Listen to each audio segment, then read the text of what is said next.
देखिए, हमको उम्मीद नहीं था कि खेसारी लाल यादव राजद में जैसे जंगल राज पार्टी को ज्वाइन करेंगे। खेसारी लाल यादव ने बिल्कुल गलत डिसीजन लिया है। रवि किशन जी से हमें यही निवेदन है कि हमारे मामला में वह दाखिल न दें।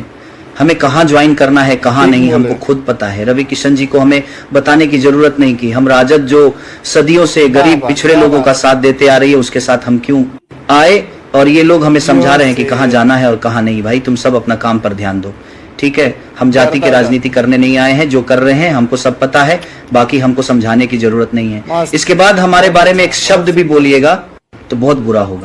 दोस्तों, जैसे ही खेसारी लाल आरजेडी के ज्वाइन किए हैं उसी तरीके से रवि किशन के आवाज़ आया उधर से, जो आप लोग ने वाइट सुना कि आरजेडी के ज्वाइन करके, जंगल राज के ज्वाइन करके खेसारी लाल ने बहुत बुरा किया है, मुझे उम्मीद नहीं था।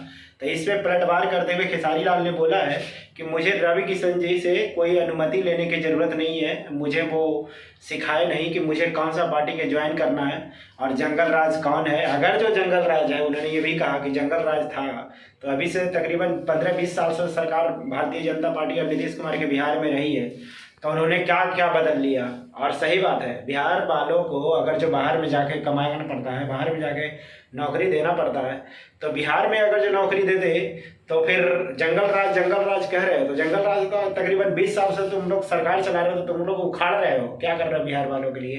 तुम लोग जब कुछ कर नहीं सकते हो और दूसरे को जंगल राज बोलते हो, जंगल राज ठेकरा आरजेडी पे तोड़ते हैं, जबकि सरकार ये लोग चलाते हैं।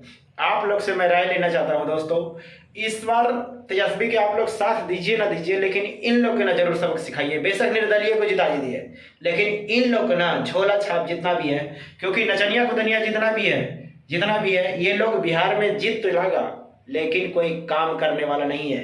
खेसारी लाल छपरा से आरजेडी के सीट से लड़ रहा है, मुझे पक्का उम्मीद है कि वो तो जीतेंगे ही जीतेंगे। भले ही तेजस्वी के बिहार में सरकार बनेगा या नहीं बनेगा, वो तो 14 नवंबर को आप लोग को पता लग ही जाएगा। लेकिन मैं ये कहना जरूर चाहता हूँ कि आप लोग को जंगल राज का जो ठेकरा फोड़ रहा है, तो ये लोग जो मतलब कि जंगल राज से नहीं है, तो ये लोग बिहार वालों को नौकरी क्यों नहीं दे रहा है, रोजगार क्यों नहीं दे रहा है, वहाँ पे इतना सुविधा क्यों नहीं दे रहा है। हर बार वहाँ पे मतलब कि जैसे कि वो बाढ़ आता है और सूखा होता है, तो उन लोग सब त्रासदी से जितना ग्रसित होता है वो सब वहाँ पे हो रहा है और वहाँ की जनता तबाह है। तो फिर ऐसा क्यों है, जबकि जंगल राज अभी तो नहीं है। जंगल राज आप